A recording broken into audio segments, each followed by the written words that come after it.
तो हमारे पार्लियामेंट के अंदर 43% पॉलिटिशियंस ऐसे हैं जिनके ऊपर क्रिमिनल चार्जेस हैं, और उसमें से 29% ऐसे हैं जिनके ऊपर मर्डर, रेप, फिरौती, ये सारे चार्जेस हैं। और ऐसा नहीं है कि खाली एमपीज ही हैं, हमारे एमएलए भी इसमें पीछे नहीं है। अगर मैं 2015 दिल्ली इलेक्शन की बात करूं तो उसमें 70 में से 43 नेता ऐसे जीत के आए थे जिनके ऊपर क्रिमिनल चार्जेस थे।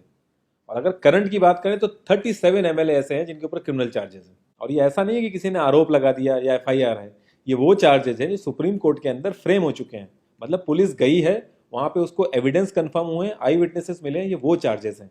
ये प्रॉब्लम तो बहुत ही छोटी सी है कि पार्टीज क्रिमिनल्स को टिकट ना दें और लोग क्रिमिनल्स को वोट ना दें, लेकिन इस छोटी सी प्रॉब्लम के लिए 1999 से लड़ाई चल रही है और अभी तक इसका सोल्यूशन नहीं हुआ है। 1999 में एसोसिएशन फॉर डेमोक्रेटिक रिफॉर्म, जिसे एडीआर नाम से ज़्यादा जानते हैं लोग, इन्होंने जो भी क्रिमिनल्स हैं पॉलिटिक्स में, इनके लिए एक पीआईएल डाली दिल्ली हाई कोर्ट में, और दिल्ली हाई कोर्ट ने उसको एक्सेप्ट भी कर लिया। जब दिल्ली हाई कोर्ट ने ये पीआईएल एक्सेप्ट की थी तो ये चीज़ वहीं ख़त्म हो गई थी। ये जो नेता जिन्हें हम जिता के लाते हैं ना, ये सब लोगों ने मिल के उस पीआईएल के अगेंस्ट में सुप्रीम कोर्ट में अपील कर दी। जब सुप्रीम कोर्ट से भी इनकी अपील खारिज हो गई तो हमें वो देखने को मिला जो हमने कभी नहीं देखा था, ये सारी पार्टियां एक हो गई। जब हमारे देश की सिक्योरिटी की बात आती है, उरी अटैक हो गया, बालाकोट हो गया, या हमले वाली सिचुएशन बनती है, तब भी ये पार्टियां एक नहीं होती। लेकिन इस चीज़ के लिए ये सारी पार्टियां एक हो गई थी, और ये सारी चीज़ें एक ही जगह आके फंस जाती हैं। इंडिया के कानून के हिसाब से जब तक किसी भी आदमी के ऊपर फाइनल जजमेंट नहीं आता तब तक वो बेकसूर है, और उसी चीज़ का फायदा उठता है। अगर कोई आईएएस पीसीएस की तैयारी कर रहा है और उसके ऊपर क्रिमिनल चार्जेस हैं तो उसे ऑफर लेटर नहीं मिलेगा, यहाँ तक कि क्लर्क की जॉब के लिए उसको दिक्कत आ जाएगी। लाखों कैदी ऐसे हैं जिन पर अभी जजमेंट नहीं आया, जो अंडर ट्रायल है, उनको जेल में डाल रखा है।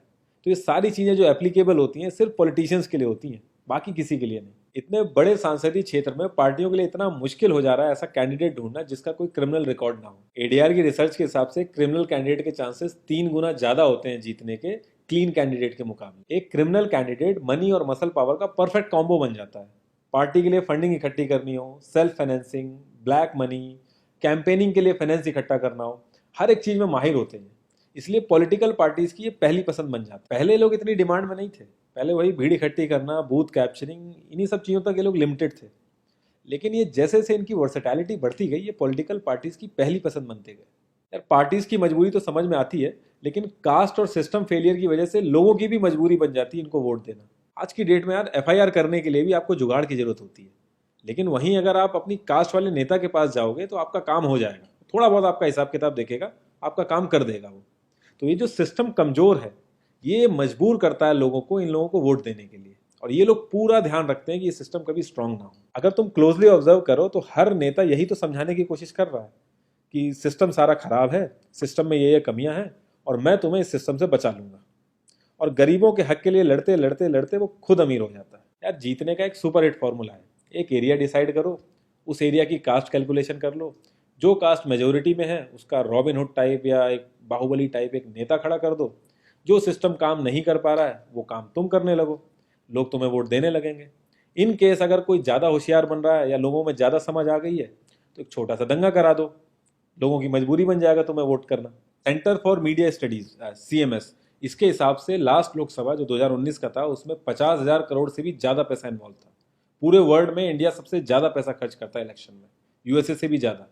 तो यार तुम्हें क्या लगता है इतना पैसा खर्च करके कोई जब आएगा तो वो रिटर्न ऑफ इन्वेस्टमेंट नहीं देखेगा? ऐसे ये सारी पार्टीज आपस में कितना लड़ती रहती हैं, कितने वैचारिक मतभेद हैं इनके आपस में, लेकिन जब भी ट्रांसपेरेंसी इन पार्टी फंडिंग की बात आती है ये सब लोग एक जैसा राग अलापते हैं। ये लोग कभी भी पार्टी फंडिंग में ट्रांसपेरेंसी आने ही नहीं देंगे। एक बार जब ये लोग पावर में आते हैं ना तो पूरा का पूरा सिस्टम इनके हिसाब से चलता है, और जो पुलिस वाले इनके हिसाब से नहीं चलते ना उनका ट्रांसफर हो जाता है। 144 पुलिस ऑफिसर्स 1 लाख लोगों की सिक्योरिटी देख रहे हैं, और जब हमारे नेताओं की बात आती है तो 47,000 पुलिस वाले 14,842 नेताओं को सिक्योरिटी दे रहे हैं।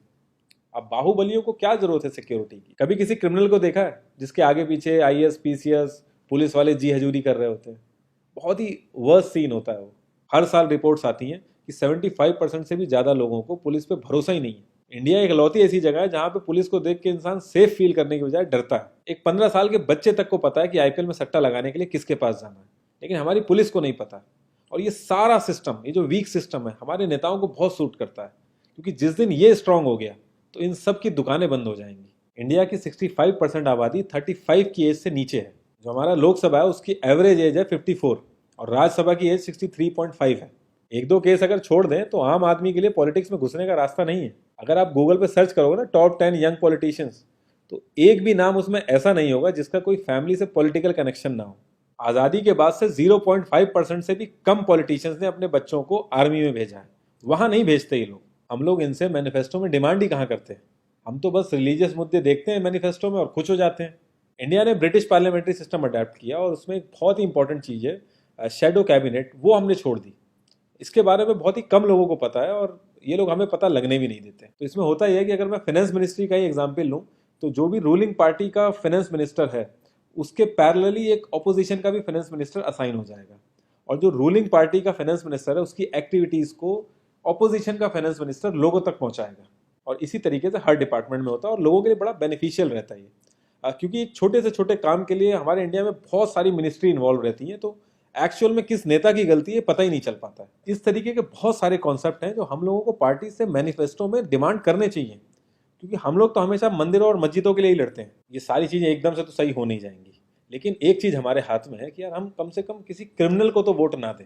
और ऐसा तो होता नहीं कि सारे के सारे लाइन से क्रिमिनल ही खड़े हो जाते हैं। हमें बस इतना करना है कि जो भी कैंडिडेट क्रिमिनल है हमें बस उसे वोट नहीं देना है, भले ही वो हमारी फेवरेट पार्टी का हो, भले ही वो हमारी कास्ट का हो। बस एक दो बार हमें ऐसे करना है, फिर इन लोगों को टिकट ही मिलना बंद हो जाएगा पार्टियों से। जितनी रिसर्च हम अपना मोबाइल फ़ोन खरीदने में करते हैं ना, उसकी 10% रिसर्च भी अगर हमने अपने कैंडिडेट के बारे में कर ली तो ये क्रिमिनल जितने भी हैं पार्लियामेंट में नहीं दिखेंगे, ये वहीं दिखेंगे जहाँ इनको होना चाहिए।